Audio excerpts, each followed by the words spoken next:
talking about the field, and I was talking about the issues that we come up with, and it kind of came down to one of those things. Well, what kind of ethics are in the field, or what sort of standards do you use? And I fumbled around a little bit with Baer and Bechtold and the ALA Code of Ethics, and I came up with this. Well, it's kind of a sense of ethicalness, and I think it's what Jens Erik yesterday said is do the right thing. And so that was a little bit embarrassing to admit to an ethicist. So we started talking sort of about what were the actual ethical problems in the field. And so then I started, again, fumbling around with, well, that's actually a classification problem, and well, that's a cataloger problem. And then we realized that the sort of singular ethical frameworks don't have the same consequences for the user, the cataloger, the system, and sometimes they may in fact be in conflict. And additionally, the system and individual catalogers generally have the same interests, but do they require the same ethic based on the distribution of power and agency? Because as we know, a system has more power and agency. So what we decided to look at is some of the existing ethical frameworks from the field of ethics to see if they had any insight for us. But what was the understanding that we wouldn't embrace them wholly, because I think the field of ethics has shown that there are problems with many of these frameworks. And so what we wanted to do is sort of cherry pick the best features to see what they could do for us here in IO. And additionally, some of the ethical frameworks are more aspirational, that we don't know that we could ever actually achieve them. It may be what we want. But then also there's sort of an ethical practice that occurs in reality. So those are some of the things that we puzzled over with this. I want to start out with some assumptions and definitions with where we're going with this. Ethicalness itself, it's not necessarily a bad thing. It's certainly better than unethicalness, I would say. It just can be subject to inconsistencies. In terms of IO, we kind of determined our ultimate goal is access, but through means that don't oppress. And I think Jens Erik said fair classification that does no harm. But the reasoning behind these moral judgments, they do need to be examined similarly to any of our biases. And we do have to start with, again, an epistemological stance, because I think they are related. I won't pigeonhole us too much, other than to say that we're skeptical of universal knowledge and struggle with the same issues that all of us, many of us do, I would say, where we're trying to find a balance between stability of meaning and ability to cater to many different perspectives. And that skepticism also extends to a universal ethic. Okay. And just as a minimal description of ethics is the guidelines used to make reasoned judgments about the ultimate questions of morality. So, the second thing I want to distinguish is what the individual and the collective means in IO. First and foremost, we have the entire IO enterprise, which includes catalogers, users, the system, editorial boards of duty, OCLC, researchers. And Plato, in his Republic, likes to say that there needs to be harmony among the parts. And I don't know, just based on that we're having this conference, that there really is harmony among the parts. So that's kind of what I would say would be helpful here. The system itself includes the classificationists, spenders, sort of the people, the groupings that hold a lot of agency and power. Their role is to create and maintain those structures to facilitate access and protect users from conceptual violence or harm. And they need ethics to monitor this. They provide tools and resources, and like I said, they hold the greatest amount of agency. And Nietzsche would remind us that unequal power, and Foucault as well, can lead to excesses and abuses at the expense of the weaker. And now, speaking of the weaker, we have the intermediaries, that they do have a certain degree of agency. The cataloger, the indexer. From here on out, I'll just call, for simplicity, just call it the cataloger. The role is to apply or critique those standards and practices to, again, maximize access and minimize harm. Ethics can be applied through cataloger's judgment, through research, things like that. And access can be limited through such things as errors and personal agendas. So I kind of debated where to put the actual researcher in this formulation, but I feel like they're sort of on a separate island in some ways, in that they have agency, but it's more the agency of influence rather than the agency of action, unless you actually are practicing or have some sort of influence through the system. So researchers are kind of off to the side or incorporated throughout. Okay, so this is sort of our methodologies. We took some standard ethical frameworks from the field of ethics, and what we're going to do is quickly define them. As Austin pointed out, this is more than what Ethics 101 offers, so they're going to be necessarily reductive. We considered he has a history of philosophy through Limerick, and we thought about using that, but then we thought that might be a little too flip. Yeah, there's a couple other things I want to say about this. Is that one is you'll notice that it's a lot of dead white guy theories. Yeah, we noticed. But even Derrida is dead, in case you didn't know. But that was a starting point. We did actually go beyond, but again, time limits and then some redundancies and overlap. We did look at some Buddhist ethics, some African ethics, and some others. But then, of course, we ended up having to relegate them to the 099 category, or the 009 category for future research. The other thing is we also meant to, we started out with the idea of making a sort of singular ethical dilemma to apply to each of these frameworks to see how things would differ. But then after being at the conference and seeing that everyone sort of has their own personal bugaboos, we thought it would be more interesting to you to leave it broad so that you can kind of insert your own ethical dilemma based on what your perspective is. So, perspectivist, there you go. And then finally, I think it's, again, important to look at reality versus aspirational in some of these frameworks. And you might recognize things, how they actually are in reality, even if that's not how we want them to be, and really taking a hard look at that. So moving along, we'll head to the, we'll pass it over to the philosopher and start out with utilitarianism. So you want me to run this? Or yeah. Okay. All right, so. Okay, again, this is kind of like a 2-minute drill. This would take weeks to cover in a 15-week course, but I'll do my best. But basically, there's something kind of elegant and simple, I think, about utilitarianism that I kind of like. It has a basic single principle, the principle of utility, which is roughly paraphrased here, which is to maximize the greatest good for the greatest amount of users, directly or indirectly. Which I think if you look at least at Mill, there's something empathetic and altruistic about this. Basically wants to just help people and minimize suffering.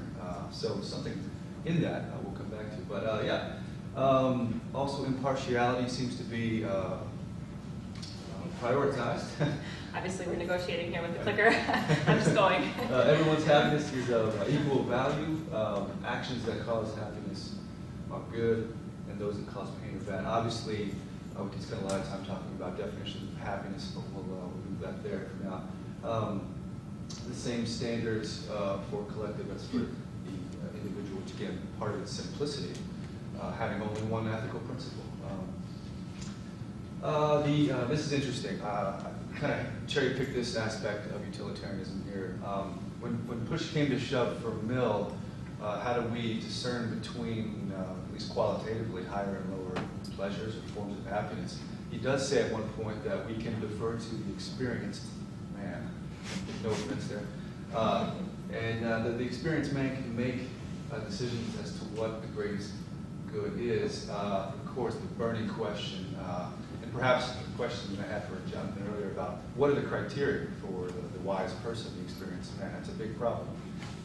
But there it is.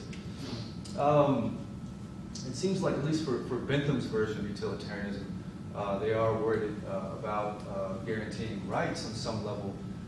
But as Bentham famously said, human rights are not only nonsense, but nonsense upon stilts. Nevertheless, they have to be empirically protected by law, just as a matter of course to maximize goodness and minimize evil in society.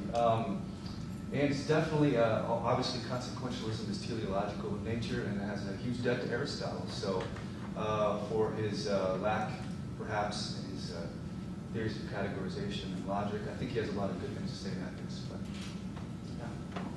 yeah. Okay, so I'm just going to look at, in practice, what does this mean, again, to the system, to the cataloger level, and then what this consequence would have on the user. And The system then can serve as the experienced man, and those of you who know my research probably are amused that I'm keeping this in here, but I thought I'd stick with the spirit of the sense of the experienced man, and it is very patriarchal in nature. When things are consequence-driven, they can sacrifice minority views. So hey, those X9s, they're great, perfect for utilitarianism. This might be aspirational, but it's not about power or profit, only greater good. So you sacrifice yourself to the greater good. And good can be measured through and quantified. I think it was Bentham that actually had a calculus as to what good meant. But in our field, user studies could potentially measure that. With the cataloger, it's an experienced man, but in a different capacity. They can exercise cataloger's judgment to correct a decision that will result in greater good. So almost a trickle-down effect of let's just make this gooder, I guess is maybe the terminology. For the user, certainly, that we would assume that the greatest good is met with the most amount of users, but then those minority views are sacrificed. There's some collateral damage. And then perhaps, again, more user studies, they would benefit from more user studies that we don't necessarily have a overflowing of in the field. So, and now moving along the spectrum. One of my least favorite ethical theories to teach, rather dense, especially Kant's version of deontology, but I'll give it a shot. One good place to start is the idea that ethical actions get their moral worth only if they're done from duty, which begs the question, how on earth do we figure that out? He gives us a nice rule of thumb here, the old categorical imperative, and there are obviously multiple versions of this, but we'll start off with the first formulation. In quotes, act only in accordance with that maxim through which you can at the same time will it become a universal law. I'll say that 10 times fast. But basically the idea is that a maxim is a subjective rule for action. And that if you're about to do something, you have to make sure through an imaginative act that you can apply it universally. Which is to say that this particular formulation really focuses on rational consistency and universal application, which I think, I hesitate to say this, but I think can be good. But nevertheless, the second formulation and the second bullet point is, no problem, never treat people as merely a means, but they deserve dignity and respect in themselves, an intrinsic worth, which I think is also an important feature of this ethics. Now, some of the drawbacks you might say that in application, if push comes to shove, it's an absolute moral obligation. There really is not a lot of room for exceptions. And what else do we have? And obviously, to contrast this with Mill and Bentham and others, utilitarian thinkers, consequences don't really matter. Only motive, only things done from duty count, have moral worth. Which is interesting. If bad things happen as a result of your dutiful actions, you are blameless. And also, this takes personal inclination out of the picture. Narrow self-interest did not impress Kant at all. So I always like to press this point with Kant that a really good test of a moral action is that if you hate it, it's probably the right thing to do. It's interesting. And so again, playing off the second formulation of the categorical imperative, which treats people as ends. The final point here: people have values and rights that supersede the tyranny of the majority. And this is all based on his theory of human rationality, which I suppose, if we pushed, could have some holes in it. But nevertheless, we'll probably talk later about other aspects of humanity that we could base an ethic on. But I think his is primarily based on rationality. 5 minutes. Oh boy. Okay, we're going to speed things up. Get out the Limerick book. For deontology with the system aspect, it again assumes that there is sort of a neutrality or extreme impartiality, that it's achievable. And then back to the consequences thing, consequences don't matter, so who cares if the system works as long as we tried. With the cataloger, an interesting thing is that the duty is, the obligation comes from within, so it is sort of a personal responsibility. And you can use the cataloger's judgment, but you must use that categorical imperative, which means that you wouldn't do it to someone else if you didn't want it done to you. The user will never be used as a means to an end, but you also may never get a system that works. Okay. All right, so justice ethics. This is, I think, common in the field. Am I doing this one? Yeah, sure. We've been kind of passing this one along, back and forth like a hot potato because we don't really like this one.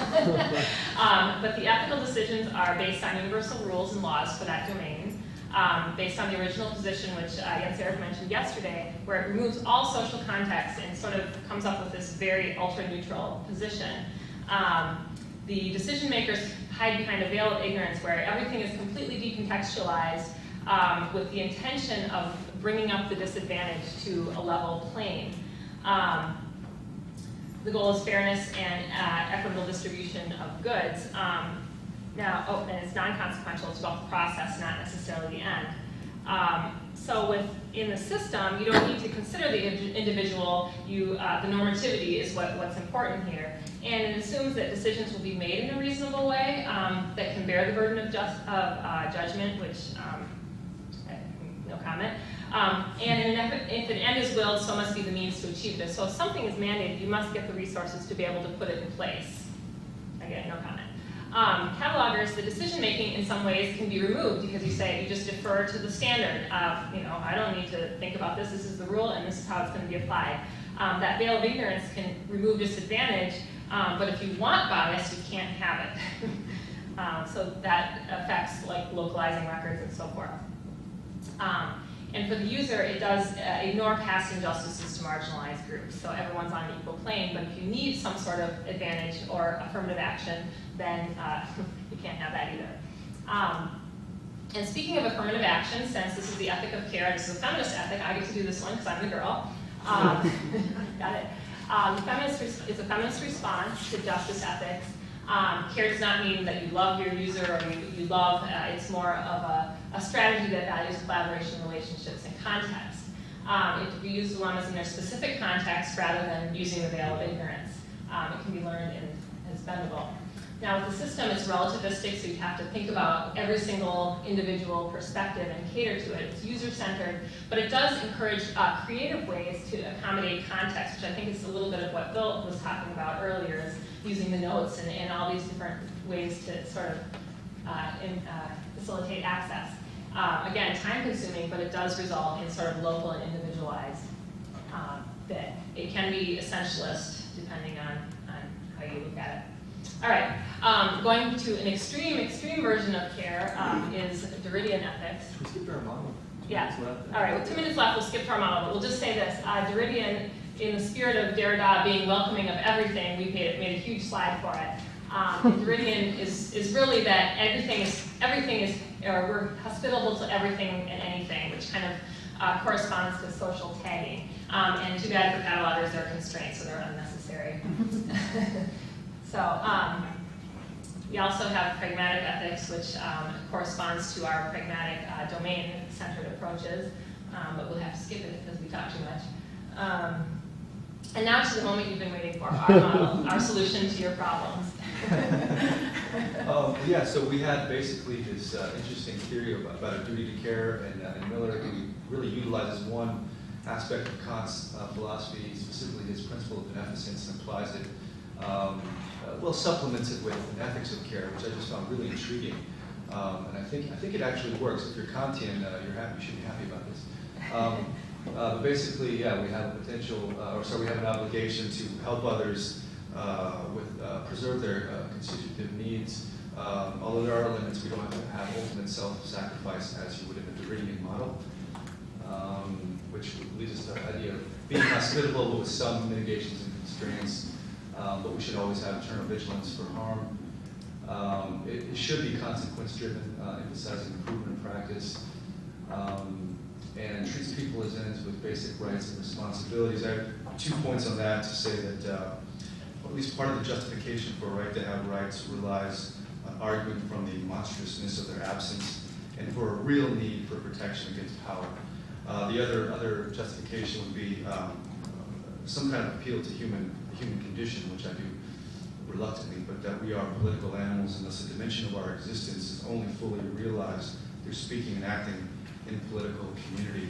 So these kind of rights and looking at humans with intrinsic worth are at least the minimum necessary conditions for realizing our human project, if you will. So, and then of course, the final bullet point prescribes no action we are certain is wrong. No comment. And so we did run into some areas for future research, one I mentioned earlier with the other non-Western ethics and so forth, but also we need to find a way to address conflicts of duty, i.e. the conflicts between institutional values and values of the field or values of the self. And then also, is our research adhering to the same ethical code as our practice? And then finally, do ethical systems have specifically corresponding epistemologies? So there you have it in a 2-minute drill. Thanks.